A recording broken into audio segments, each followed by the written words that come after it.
All right, so we're on our last transportation lesson. Next Thursday, I will plan a STEM project for you to work on at home. It's been a while since we've done our house building. Now you won't have your school group, so you will have to find someone at house to in your house to help you do a collaborative STEM project. One of our building ones, maybe a review of ones we've already done. We will look at that next week. But anyway, this week, our last week of transportation. So we have done by water, which was boats, submarines, hovercrafts, um, Titanic boat, large boats, little tugboats, riding boats that you can go on, sailboats. All of those were things that went through the water. And then we did by air, airplanes, jets, um, parachutes, anything that would go in the air, balloons. And then we did last week on the track, which was your trains.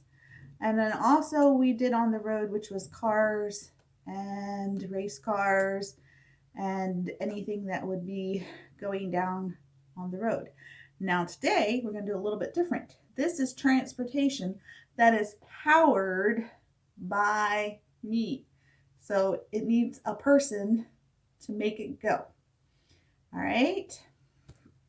So we start with you don't need a motor or an engine to get from place to place. So remember, transportation means to get from here to there. So you don't always have to have a motor or an engine to get from here to there. Your muscles can help you get where you want to go. This can also be great exercise. So here we have a bicycle cart. These are at the beach. I like to get them at the beach. You can have 4 people pedaling, and then it makes it go, and then you can have people sitting in the middle as well, or you could do 2 people pedaling. And then, of course, now we practiced cross-country skiing, which your legs made the skis go around the gym. And then this one is downhill skiing, and the power of going downhill makes you go faster and faster. And your legs have to be able to stop. Riding a bicycle is a fun way to get around. Always wear your helmets when you ride your bike. That helps you to stay safe. So riding a bicycle, very fun activity.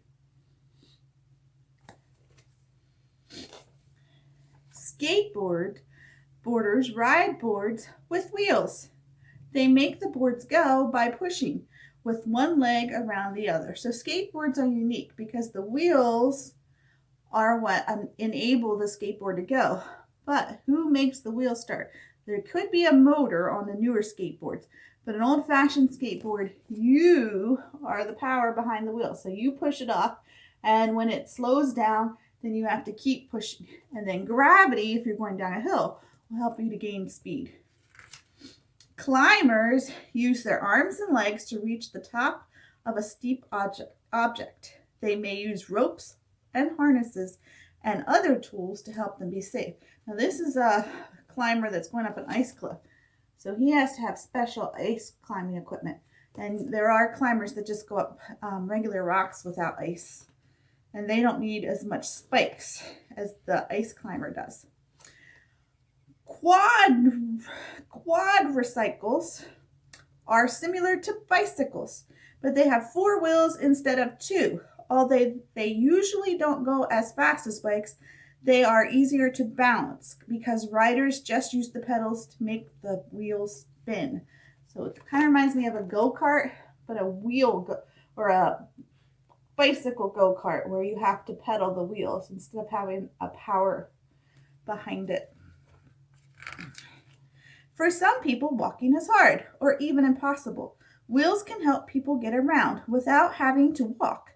Some wheelchair riders turn the wheels themselves by using their arms. This is hard work, but it sure does build up their arm muscles.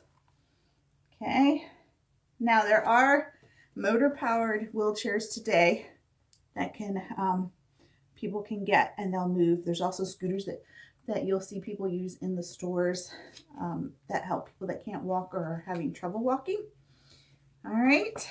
She is skiing cross country and he is rappelling down a mountain. So there we go. We practiced that skiing across country, and there is somebody going down the rocks instead of the ice. People are on the go. How do you like to use your body to move? So here is, I believe they're called scooters. It's not an electric one. It's a powered by me scooter. Okay. Things to remember. Elbow pads. Protect padding worn on your elbows, especially for biking and skateboarding.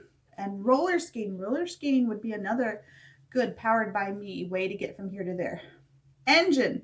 A machine that powers certain vehicles and lets them move. So if it's powered by me, no engine. A harness. It's the straps that go around a person, especially when they're climbing up, or even if you're going off a zip line, you'll have a harness on you. Some people that work on roofs also have harnesses that attach the roof, and then as they're working on it, it keeps them safe. Knee pads, protective padding worn on the knees. Motorcycle, a machine that supplies power to move a motor, a machine that supplies power to move a vehicle. So remember, if it's powered by me, there's no engine, there's no motor. Muscles, the part of your body that helps you to move. Your muscles are in there and they help you to be able to lift your arm up and down. Pedal, a lever you turn with your foot to make the machine work. Rappel, to move down a steep object by sliding on a rope. Okay, 3 questions for you to think about. How do you think it helps the environment when people walk or ride their bikes to school instead of always riding in a car? So helps the environment. Okay, well, when you use a car, it puts smoke or smog out into the atmosphere. The gas fumes will go out. And if it's a lot of cars going to the same place every single day, then the environment can get a lot of fog in it. So big cities especially have a lot of fog if there's a lot of cars. And so in the big cities, a lot of people will walk or ride buses or ride trains instead of owning a car. And one of the reasons is then it has less gas emission coming out. The other reason is it's really expensive in the city, especially New York City, to own a car. How else can you move your body to stay fit? So you can do exercises, you can run, you can jog, you can get outside and play as the weather turns nicer, and it's a good idea to get out and get fresh air.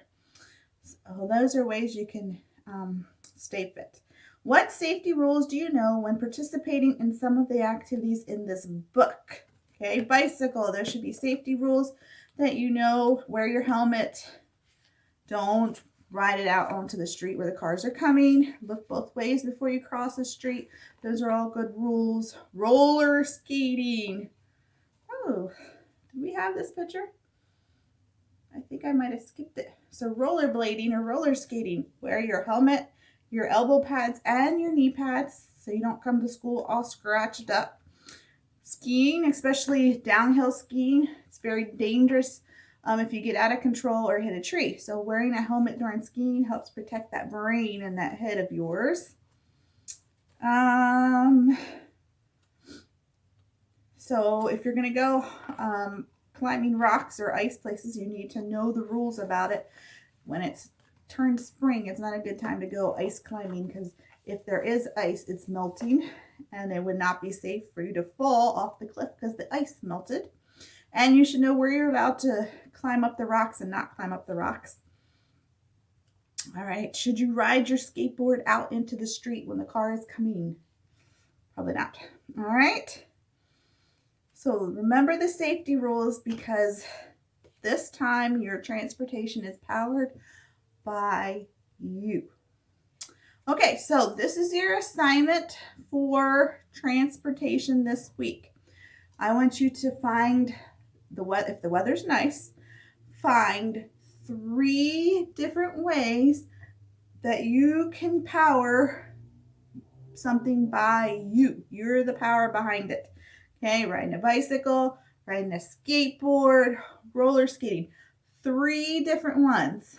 Okay, take pictures of those 3 different things and post them to the submission button, or you can send them to my email if that's easier. All right, so 3 different things. Go outside, enjoy the weather, and find 3 different transportation ways to get from here to there that you power. Okay, see if you can come up with something I didn't think about. All right, and send me those pictures. All right, well, have fun with that assignment. See you next time.